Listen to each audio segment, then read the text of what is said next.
levadura era algo así. Estos 3 panes sin levadura tenían un simbolismo muy especial. A ver, vamos a ponerlo ahí. Y el anfitrión era el que se sentaba en segundo lugar. Empezando de allá, el que se sentaba en segundo lugar. ¿Por qué razón? Bueno, porque en aquel tiempo vivían bajo el Imperio Romano y podían entrar los soldados en cualquier momento.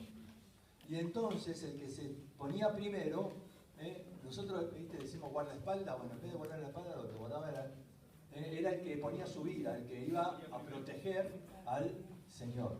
Así que adelante el que se ponía generalmente era el más grandote del grupo, ¿no? El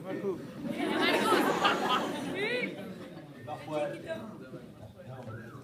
Entonces, el Señor era el que se ponía en segundo lugar. Mirá, vamos a ver acá.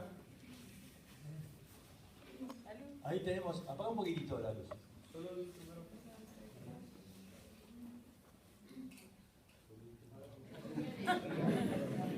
¿Ves ahí cómo están, ¿no? Los discípulos todos alrededor de la mesa?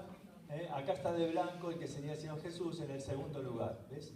Ahora, después se tomaba el pan y se partía. Vamos a prender la luz. Así que acá Jesús, ya tenemos identificado dónde estaría Jesús. Tenés que tomar el pan, pero escucha bien, se tomaba el pan del medio. Había 3 panes, pero se tomaba el pan del medio. Si agarra el pan del medio, tenés que partirlo y darle una mitad. Esto se llamaba aficomón. A ver, díganlo todos juntos. Aficomón. No se olviden, porque es muy importante. Este pan es muy, muy importante. Vamos a guardarlo. Lo que se hacía con esta mitad, se guardaba, se escondía. Vamos a guardarla. Ya van a ver para qué. Con esa mitad, el anfitrión hacía una oración. Una oración en la que decía: este es el pan de miseria que nuestros padres comieron en Egipto. Todos los hambrientos venid y comed de este pan. Y habiendo hecho esa oración, partía el pan y todos comían un pedacito de pan. Ahora, esto no es lo que hizo el Señor en la Santa Cena, todavía no. Todavía no está instituyendo la cena. Simplemente estoy diciendo cómo comenzaba la cena de la Pascua. ¿Cierto? Una vez, si querés convidar, no sé ustedes, los discípulos, viste que muchos no se llevaban bien. No. Muy bien. Ahora, después de esto, hay que marcar lo siguiente.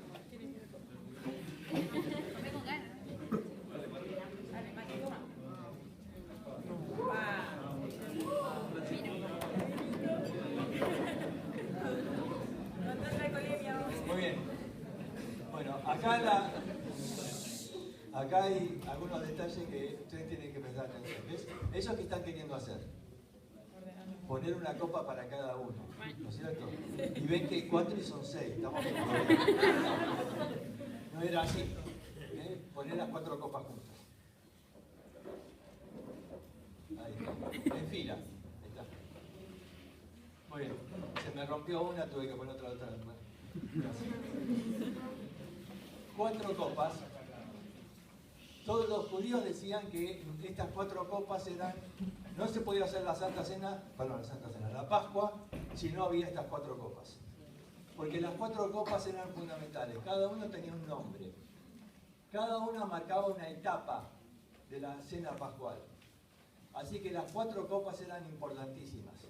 Se usaba un vino que en realidad para esta fecha era jugo de uva, es decir, vino, lo que llamaban los judíos vino nuevo. Un vino que todavía no había fermentado.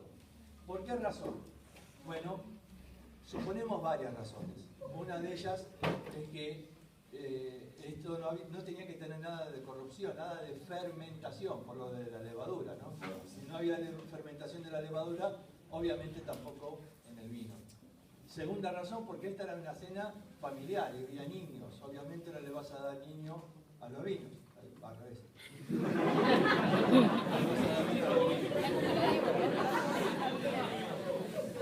que esta era, y las copas eran muy importantes y todos tenían que tomar. Así que obviamente lo más probable es que se haya usado lo que se llamaba vino nuevo, es decir, un vino que todavía no había fermentado. Entonces se tomaba la primer copa, no hace falta ahora, después van a tomar la otra, y ahí se daba el inicio a la cena de la Pascua. Una vez que habían participado ya de todo este ritual, entonces sí, se traía al cordero. Ahora quieren ser todos discípulos.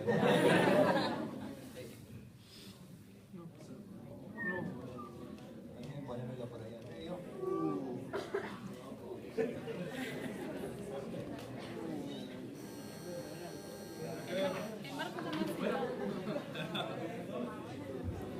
Muy bien. Ahora, tenemos que ver, antes de participar del cordero, algunos detalles, algunas cosas. En primer lugar, tenemos que ver la ubicación de los discípulos. No sabemos la ubicación de todos, pero sí de algunos. De algunos podemos deducir la ubicación. En primer lugar, sabemos quién estaba delante de Jesús. Y el que estaba delante de Jesús era el apóstol Juan. Uno dice, ¿cómo sabemos que era Juan? Bueno, hay varios detalles. En el Evangelio de Juan, fíjense algunos detalles interesantes. Juan no relata la cena pascual, pero sí relata el lavado de pies. El lavado de pies fue durante la Pascua. Ahora, ¿por qué Juan no relata la Pascua? Porque Juan no está escribiendo a judíos, está escribiendo a los gentiles. Y los gentiles no iban a entender lo que se hacía en la Pascua. Así que él omite. Mateo, Marcos y Lucas sí, que escriben a judíos, relatan la Pascua. Y la Pascua tiene un significado muy especial, porque ahí habla de el nuevo pacto, pero ese nuevo pacto con los judíos. Pero los gentiles no tenían un nuevo pacto, si no había uno viejo, si nunca había hecho Dios un pacto con ellos. Por eso es que Juan omite eso, pero Juan aporta muchos detalles que los otros evangelistas no aportan. En primer lugar, dice que Juan en un momento de la cena se inclinó, se recostó sobre el pecho del Señor para preguntarle algo. No fue un que se recostó así, ¿viste? No, simplemente si están sentados así, ¿no? Sentate bien ahí, apoyándolo sobre tu mano izquierda. Si vos le querés preguntar algo a él en secreto, que los demás no escuchen, el movimiento que haces es como recostarte así, ¿ves? Bueno, ese fue un salame. Estamos representando algo serio, ¿sí? Algo santo. No me hagan signo de beso. Estamos hablando de Juan preguntándole algo. ¿Y por qué Juan le iba a preguntar algo al Señor? ¿Quién le va a traicionar? Ahora, ¿quién hizo la seña a Juan para que le pregunte al Señor quién lo va a traicionar? Pedro. Por lo tanto, Pedro tiene que ser él. ¿Por qué razón? Bueno, porque, claro, Pedro tiene que hacerle señas, como diciendo, preguntale ahí a Jesús quién nos va a traicionar. Y Pedro y Juan le preguntan entonces a Jesús. Ahora, Pedro no estaba muy contento de sentarse ahí. Cuando entran a la cena, dice que los discípulos entraron discutiendo a ver acerca de quién se iba a sentar adelante y atrás de Jesús. Y Jesús lo mandó a Pedro al último. Sentarse ahí en ese lugar, a ver, en una compañía generalmente era el de menor edad. No significa que Pedro era el de menor edad, pero tenía ciertas funciones el que se sentaba ahí. Así como había una función para el que se sentaba ahí adelante, que era proteger al Señor en caso de necesidad, el que se sentaba al último tenía una función de servicio. Claro, era el que estaba al punto de la mesa, pero dentro de esas funciones de servicio, ¿cuál era? Lavar los pies.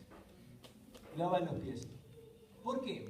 A ver, si era una compañía que tenía mucha plata, podían tener un esclavo que haga esa tarea. Pero Jesús no tenía esclavos. En una compañía donde no había esclavos, el menor o el que mandaban al último era el encargado de lavar los pies. Lavar los pies era una tarea humillante. En aquel tiempo, ustedes vieron el aposento alto ahí. El aposento alto no tenía un baño con ducha para bañarse.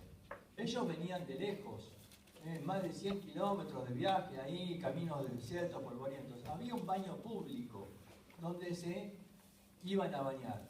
Pero aún llegando de ese baño público hasta la casa, ¿qué se ensuciaban?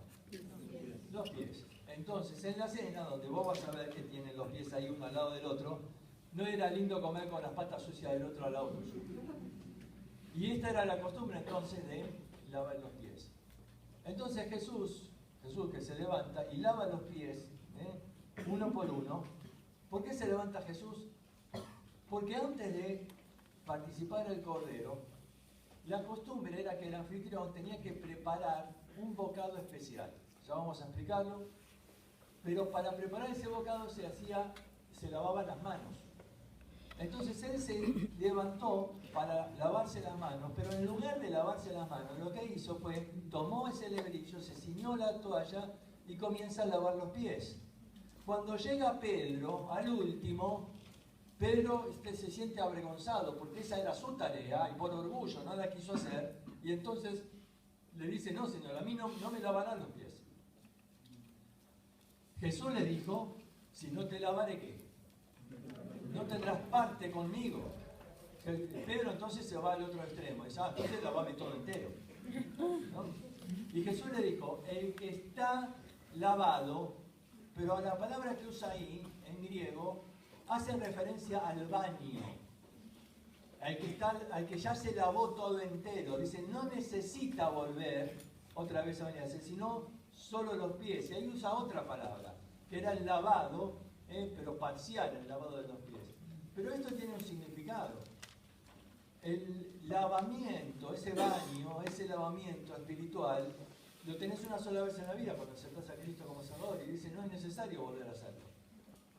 Pero lavar los pies habla de la confesión. Y esto habla de una necesidad de hacerlo constantemente. Y habla de que si no hacemos esto, como que no podemos tener parte, esto es, no podemos tener comunión con Jesús. Ahora, Pedro entonces entiende la lección, Jesús le lava. Jesús está dando una lección de servicio tremendo, porque esa tarea era muy humillante, y sin embargo, él siendo el Señor, no tuvo problema en lavar los pies de los discípulos. Los discípulos que peleaban por ver quién era el más grande, quién iba a estar ahí en el lugar de honor, quién se iba a sentar en el trono, y de pronto Jesús les da esta lección de humildad. Jesús estaba haciendo un trabajo muy especial en la vida de Pedro. Jesús quería preparar a Pedro para que sea el líder del grupo cuando él ya no esté. Y Jesús, ¿se acuerda qué les dijo en cuanto al liderazgo? El que quiere ser el primero debe ser el primero. El último. Por eso lo mandó al último. Y dice, el que quiere mandar, primero tiene que servir. Y le está diciendo, vos eras el que tenías que hacer esto, que tenía que servir. Jesús está dando ahí esa gran lección. Ahora, una vez que lo hacía, Jesús entonces iba a preparar ese bocado especial. Esto era lo que se llama el pan mojado. El pan mojado consistía en lo siguiente. En aquel tiempo, dijimos, los romanos podían entrar en cualquier momento e interrumpir la cena. Entonces, se comía este bocado para, en forma simbólica, decir, ya está, ya comí la cena, ya participé de la Pascua. Ahora, por supuesto, si no pasaba nada, después se comía tranquilamente todo el resto. Nadie se podía levantar de la mesa o irse si no había tomado este bocado, que era, en forma simbólica, representaba lo que sería el comer la Pascua. ¿En qué consistía el pan mojado? En tomar un pedacito de pan, ay Jesús, dale, despierto ahí, un pedacito de pan, como tenés ahí, hace un poquito más chiquito, tomá, y hay un pedacito de carne, mira ahí. Generalmente se le colocaba arriba de esto algo que no era obligación porque los pobres no necesitaban hacerlo. Nosotros somos pobres, no lo hice. Pero era una mezcla, un adobo, una mezcla que le daba sabor a esto, que se hacía con una serie de hierbas, nueces picadas. Se llamaba charocet.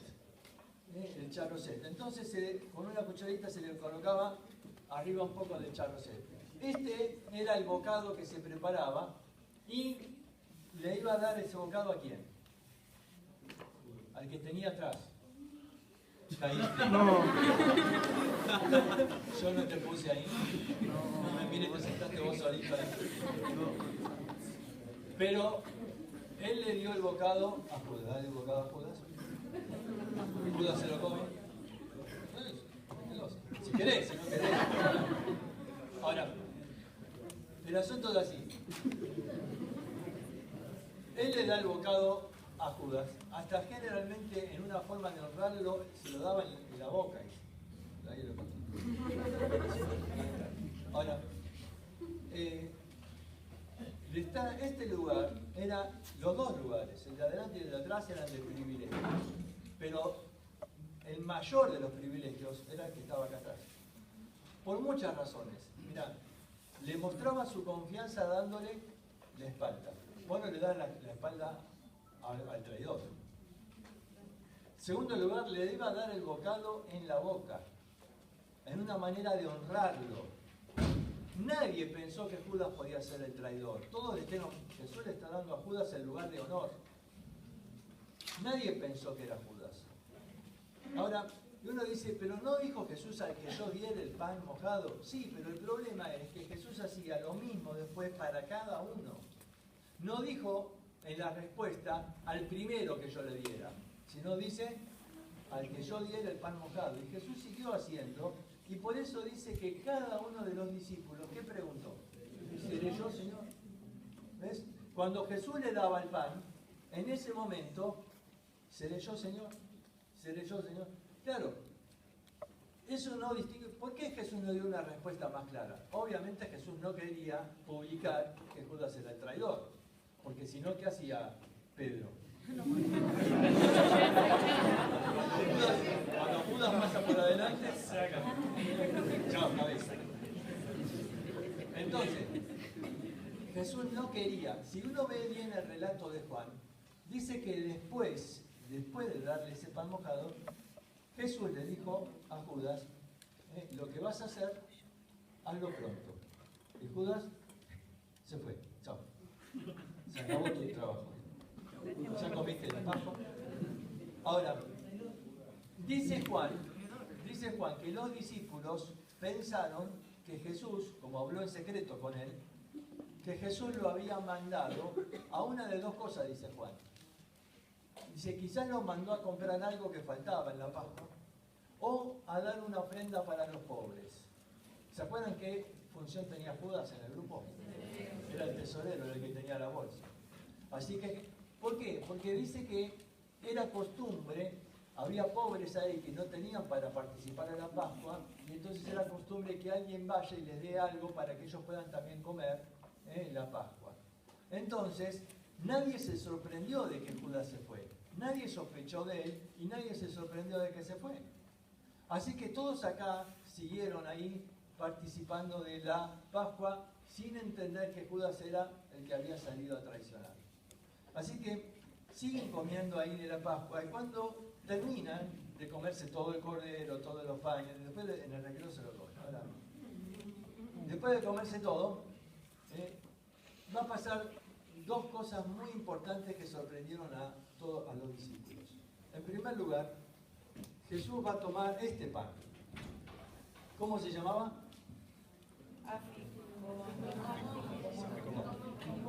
Aficomón. ¿Sabés qué significa aficomón? Significa el que ha de venir. El que ha de venir. ¿Por qué se guardaba este pan? Por si venía el Mesías. Vos sabés que hasta el día de hoy, cuando se celebra la Pascua, las familias judías dejan en la mesa un lugar, una silla, un plato, un cubierto reservado, no se usa. Si son 5 en la familia, siempre en la mesa va a haber 6. ¿Por qué? Por si viene el Mesías.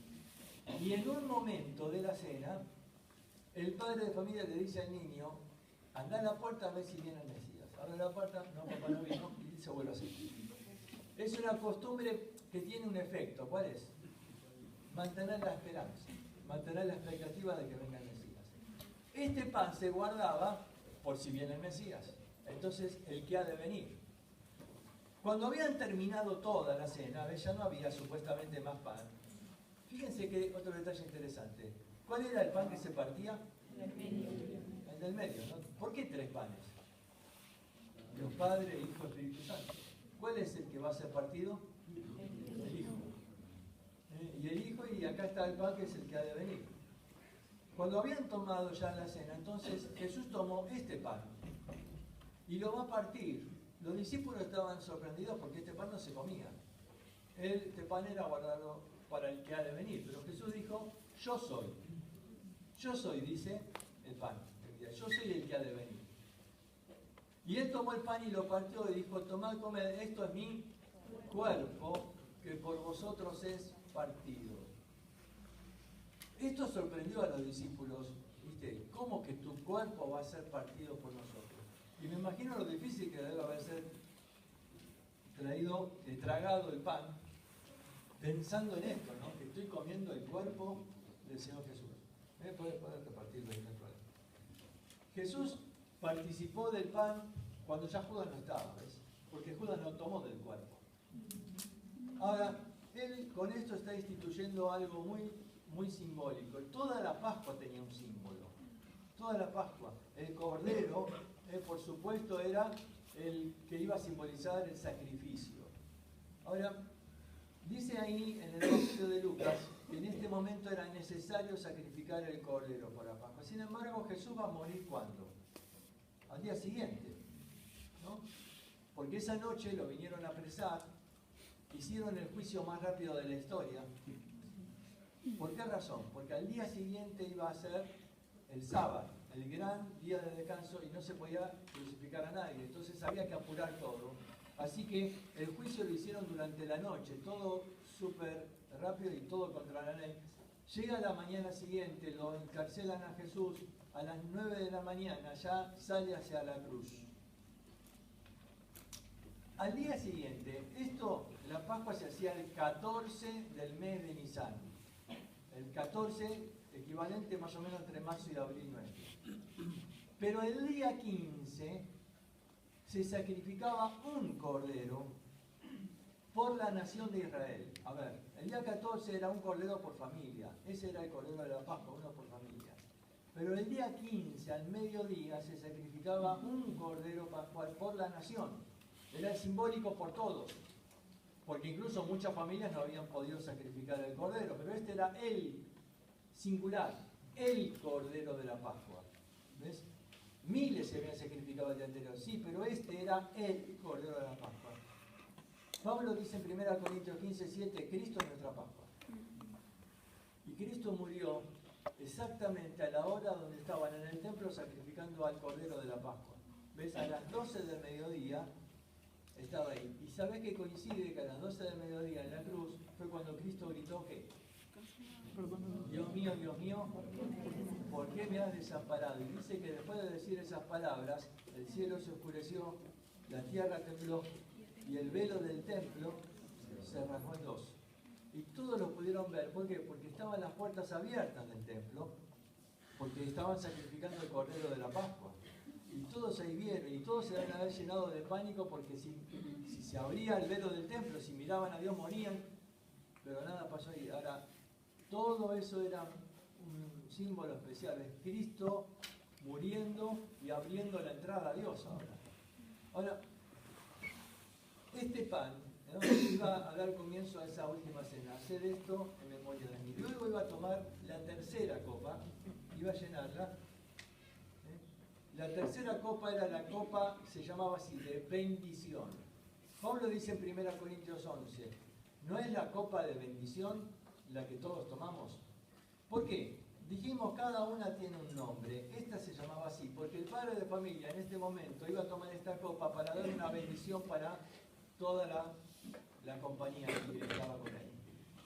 Pero la bendición que él da sorprende otra vez a los discípulos, porque dice, esta es mi sangre. La sangre del nuevo pacto que por vosotros es derramada. Y entonces va a repartir la copa.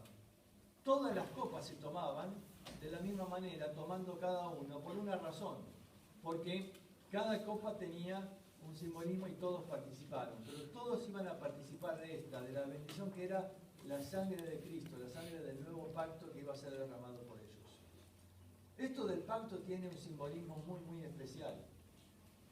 Y esto de la sangre para el judío era algo que tenía un significado especial. Fíjate ahí, apagame la luz un momento más.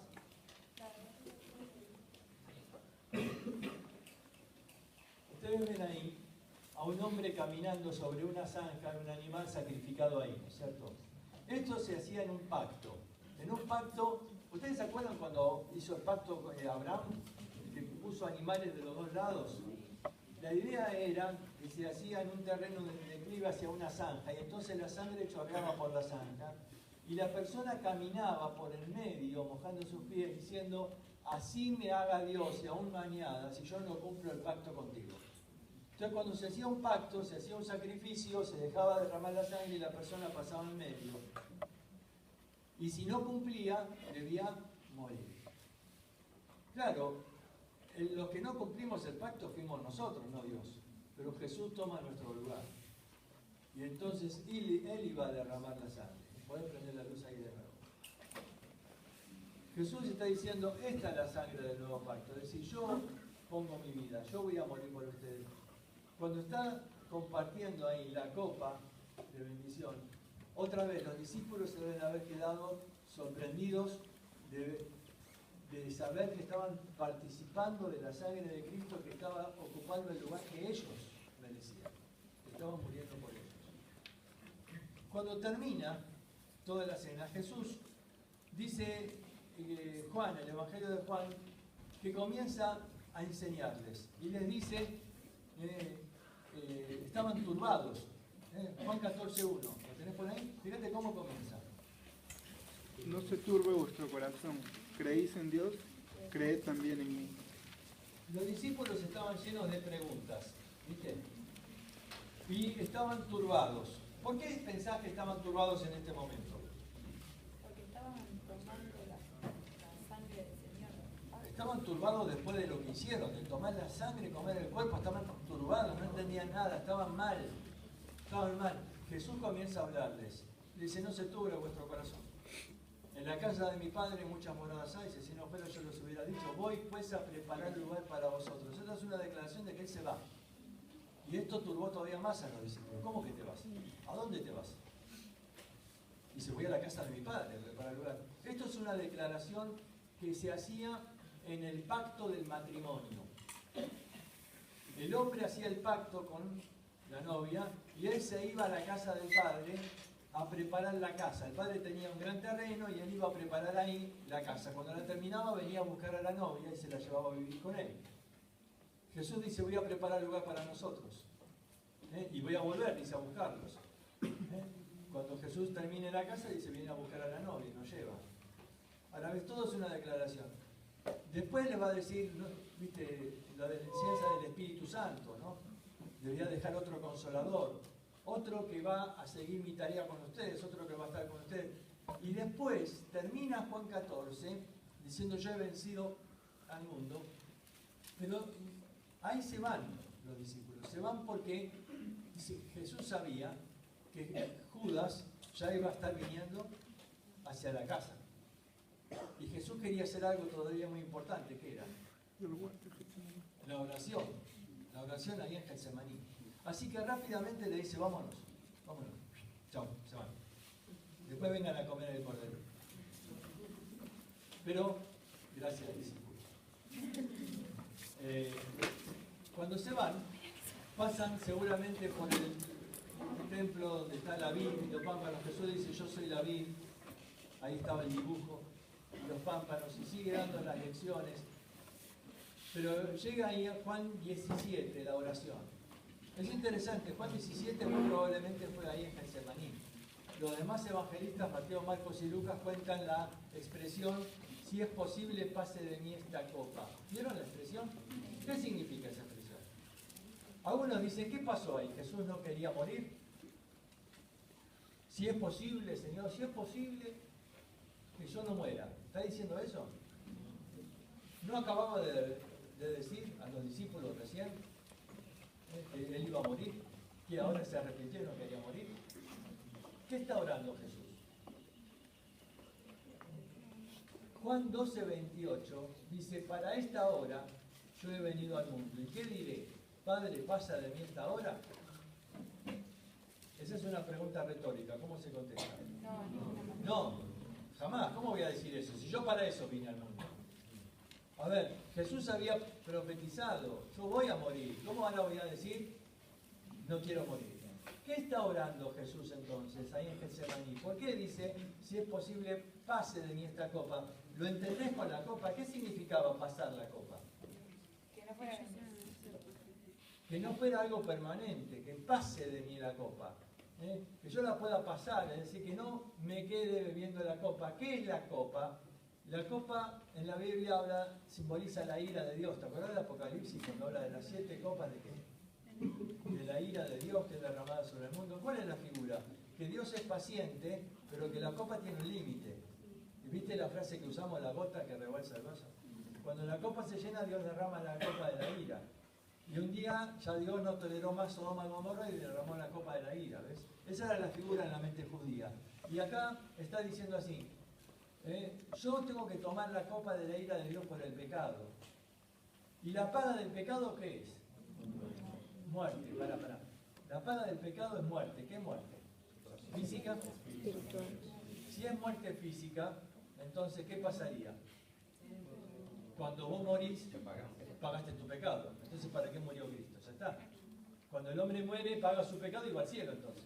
Si la paga del pecado es muerte. Aparte, ¿te acuerdas lo que Dios le dijo a Adán y Eva? Si comés de este fruto, ¿qué? Ciertamente morirás. ¿Qué le dijo a la serpiente? No morirás. ¿Quién tuvo razón? A ver, Adán y Eva comieron del fruto. ¿Se murieron? ¿No se murieron? Entonces tenía razón ¿quién? La serpiente. Una muerte espiritual. ¿Sí o no? ¿Sí? Cuando Dios le dijo ahí a Adán y Eva, si comés de este fruto ciertamente morirás. ¿A qué se refería? ¿A qué muerte? Espiritual. Muerte espiritual, que significa separación eterna de Dios. Porque si pecas, vas a estar separado de mí. Si Dios es la vida y estoy separado de la vida, es muerto espiritualmente. Cuando Adán y Eva comieron del fruto, ¿se murieron? Sí, espiritualmente sí. Claro, sí. Sí, por supuesto, porque Dios cumple. No te pongas del lado de la serpiente ahora. Si no, no se murieron. Sí, se murieron. ¿Y la paga del pecado qué es entonces? ¿Muerte qué? Muerte espiritual. Claro que la paga del pecado es muerte espiritual. ¿Alcanzaba que Jesús muera físicamente? No, porque no hubiera pagado el pecado. Él sabía que debía morir espiritualmente. ¿Qué significa morir espiritualmente?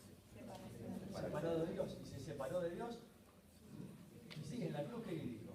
Dios mío, ¿por qué me haces? ¿Estaba separado de Dios o no? Claro, Dios lo desamparó. Pero en ese momento Cristo fue hecho maldito, dice Gálatas 3:13. Maldito. Maldito significa que Dios te clava el puñal, así, ya.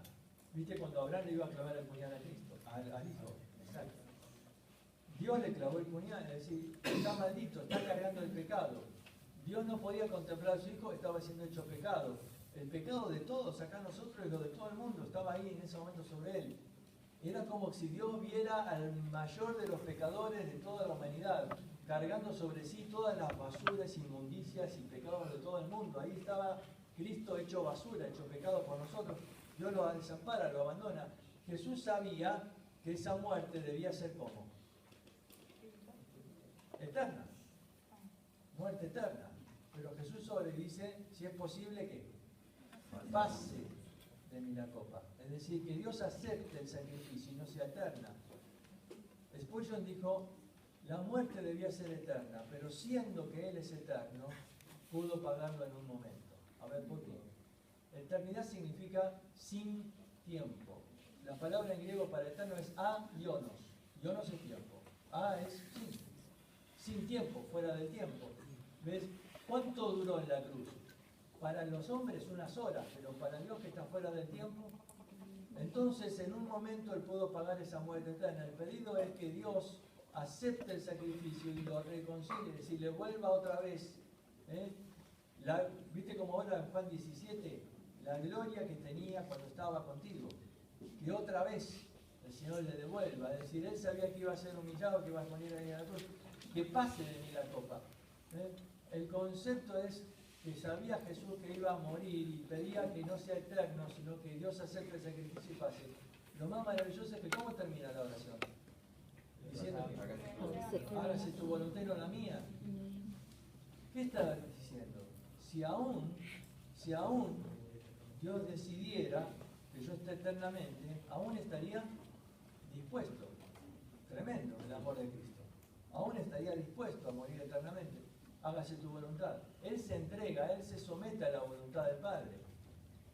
Y entonces ahí los discípulos podían entender todo esto. ¿Ves? Todo esto que para nosotros por ahí no tiene una comprensión tanto como la que ellos tenían. Pero yo me tengo que sentar, poner en el lugar de ellos y entender todo lo que pasó ahí, para entender lo que Jesús iba a hacer por nosotros. Para entender qué quiso decir con esas palabras, qué quiso decir con por qué Judas salió, por qué nadie lo impidió, qué pasó, qué era el pan mojado, qué quiso decir con el lavado de pies.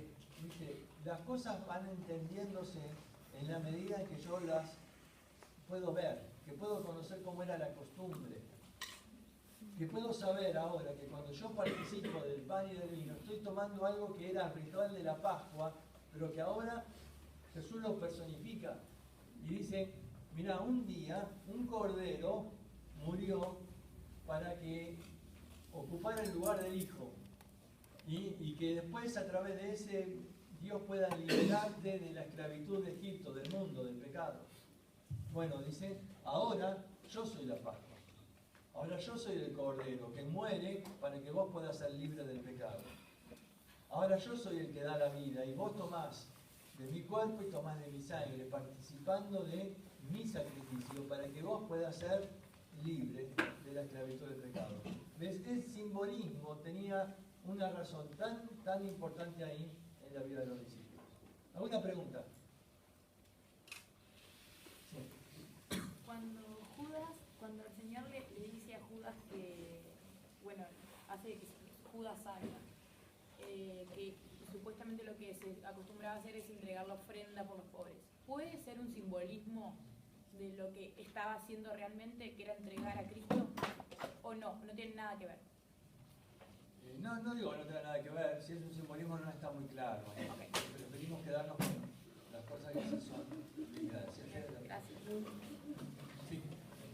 Queremos saber algo de lo que pasó en estos días de la muerte de Jesús, algo significante para nosotros. ¿Algo que pasó cuándo? Mientras la muerte de Jesús, los 3 días. No. Jesús esos 3 días, a ver, no estuvo en el infierno, como algunos dicen, no estuvo en ningún lugar así. Sí, a ver, rápido decimos simplemente lo siguiente. Él le dijo al ladrón de la cruz, hoy estarás conmigo en el paraíso. Así que ese día Jesús fue al cielo. Seguramente bajó al seno de Abraham a buscar a los que estaban ahí. ¿Por qué? En el Antiguo Testamento no podían ir al cielo cuando un creyente moría porque el pecado no había sido expiado. Entonces estaban en un lugar de espera ahí en el seno de Abraham. Cuando Jesús muere, le dijo al ladrón de la cruz, no le dijo que vamos a estar en el seno de Abraham, le dijo vas a estar conmigo en el paraíso, término que los judíos usaban para la presencia de Dios, para el cielo.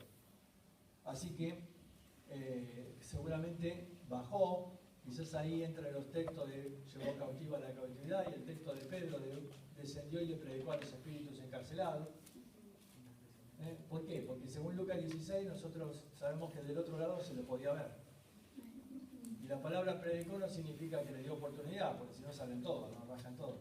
No, predicó es proclamó la victoria. Ellos lo vieron ahí, que se llevaba a los del seno de Abraham, significa que el pecado fue pagado, la victoria sobre el pecado, la victoria sobre la muerte, y entonces cuando ven, él predicó, proclamó la victoria a los que estaban encarcelados, él se lleva ahí a todos hacia el cielo. Él desciende a los 3 días para tomar su cuerpo en la resurrección.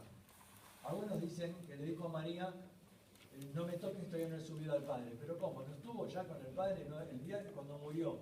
Sí, pero su espíritu había ido, su cuerpo no había subido. Así que él le dice, no me toques. ¿Ves? Pero después le dice a los discípulos, tocadme y ver, que yo mismo soy. Evidentemente ya había subido al Padre. Ahora, Él vino a buscar su cuerpo y Jesús fue el único hasta ahora que resucitó. Por eso Él es primicia de la resurrección. Uno dice, ¿cómo que fue el único que resucitó? ¿Quién más resucitó? Lázaro y otro montón, aún en el Antiguo Testamento. Ninguno de ellos resucitó en el concepto bíblico. ¿Por qué? Porque volvieron a morir. Lo único que pasó con ellos fue que se les prolongó la vida. Volvieron a la vida, pero con su mismo cuerpo. Pero la resurrección es resucitar con un cuerpo glorificado, un cuerpo que ya no muere. Y en ese sentido Jesús fue el único que resucitó. Porque si no, Lázaro estaría entre nosotros hoy en algún lugar. Si no vuelve a morir. Jesús es primicia, es decir, Jesús fue el primero a resucitar con ese cuerpo, el cuerpo de la resurrección. Muy bien, un detalle más. El Evangelio de Marcos presenta algunas cosas interesantes que los demás no. Por ejemplo, dice, habiendo cantado el himno, salieron. Habiendo cantado el himno. ¿Qué himno cantaron? 340. Tu cena nos juntamos. El himno, a ver. Los judíos cantaban del Salmo 112 al 118 durante la cena de la Pascua. Cada etapa, marcada por las 4 copas, se cantaba un himno. El último que cantaron antes de salir entonces fue el 118. ¿Qué dice el Salmo 118? Ahora, ¿qué fueron las palabras que Jesús cantó antes de salir? Alaba.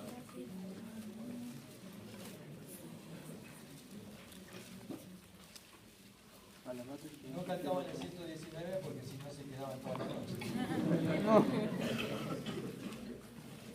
Pero el Salmo 118 es un salmo mesiánico. Y fíjate qué va a decir ahí. Dice, versículo 22, por ejemplo, la piedra que desecharon los edificadores ha venido a ser cabeza del ángulo. Él fue la piedra. Fue desechado, pero va a ser la cabeza del ángulo. De parte de Jehová es esto, y es cosa maravillosa a nuestros ojos. ¿Qué es la cosa maravillosa? ¿Cómo? La piedra que desecharon los edificadores ha venido a ser cabeza del ángulo. Eso es la cosa maravillosa. La cosa maravillosa es que la misma persona que fue desechada por los sacerdotes, por los fariseos, iba a ser posteriormente la cabeza del ángulo, es decir, la piedra principal. ¿Quién fue el desechado? Cristo. Eso es maravilloso. Este es el día que hizo Jehová. ¿Qué día? Nosotros podemos cantar esto para cada día, ¿no? Vos te levantás a la mañana y decís, este es el día que hizo Jehová, nos gozaremos. Pero, ¿qué día hace referencia acá? El día de su muerte.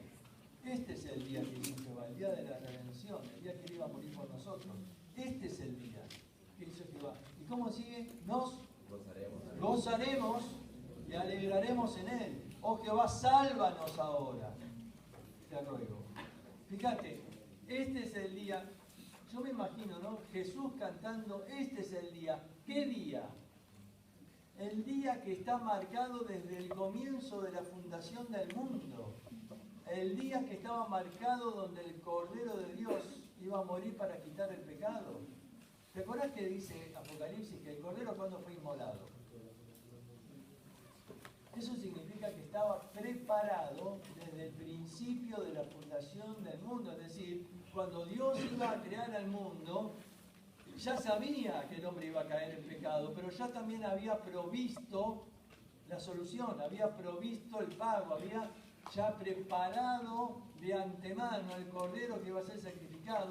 Ya Cristo se había dispuesto voluntariamente, por eso en el Salmo 40 dice, he aquí vengo, yo pongo mi vida, nadie la quita, dijo Jesús, yo la pongo. Él se había dispuesto voluntariamente y dijo, este es el día que estaba marcado desde el principio de la fundación del mundo. Ya yo me había dispuesto para hacer el Cordero y llegó el momento. ¿Y cuál va a ser la actitud? Nos gozaremos. ¿Se iba a gozar Jesús ahí yendo a la cruz? ¿Podía haber gozo en la cruz con todo lo que eso implicaba, con el sacrificio, la maldición, el ser separado del Padre? Sí, porque dice Isaías 53:6, verá el fruto de la aflicción de su alma y quedará satisfecho. Y dice Hebreos 12:2 que por el gozo puesto delante de él sufrió la cruz. Él sufrió la cruz, eso es verdad. Pero había un gozo, dice, puesto delante. ¿Qué es el gozo puesto delante? El gozo puesto delante era lo que se usaba en una carrera. ¿Qué era lo que se ponía en la meta? El premio. ¿Para qué? Para hacer un estímulo al corredor, que estaba sufriendo en esa carrera de larga distancia, de agonía, donde le dolía todos los músculos, pero miraba el premio y decía, vamos, tengo que seguir. Y Jesús miraba el gozo puesto delante, verá el fruto de la aflicción de su alma. ¿Qué es el fruto de la aflicción de su alma? ¿Quiénes son? Somos nosotros, los que él iba a salvar. Ese es el fruto del sufrimiento de su alma. Y entonces iba a estar satisfecho, iba a tener gozo, ¿ves? El gozo puesto delante. Él iba a enfrentar la cruz, por supuesto, con una agonía absoluta, pero con esa satisfacción de decir, esto lo hago para poder salvarte. Para poder salvarte. Y entonces Jesús iba a enfrentar ese tiempo y cantando el himno, yo no sé cuánto podían cantar los discípulos después de donde todavía seguramente estaban pensando. Recién acabo de tomar la sangre de Cristo, ¿qué será esto? Todavía tenían atragantado el pan acá que no podían comer, el cuerpo de Cristo. Pero Jesús cantando, ¿no? Este es el día que hizo Jehová. Tremendo, tremenda la visión. ¿Alguna pregunta más?